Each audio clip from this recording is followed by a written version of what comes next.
በርገር የሚለው ስም ሲነሳ ቶሎ ወደ ብዙዎች አእምሮ የሚመጣው የዓለማችን ዋነኛውና ትልቁ የፈጣን ምግብ አምራቹ ማክዶናልድ ዛሬ ላይ ከመድረሱ ከዓመታት በፊት ታሪኩ በሁለት ወንድማማቾች ይጀምራል።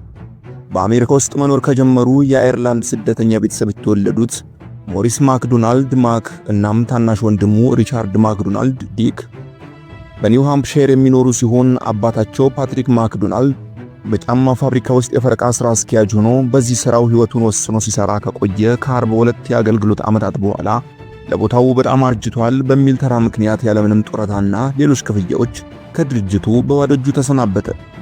ወንድማማቾቹ የአባታቸው ለብዙ ዓመታት ካገለገለበት ድርጅት ያለምንም ቅድመ ሁኔታ የመሰናበቱ ጉዳይ እጅግ በጣም አበሳጫቸው።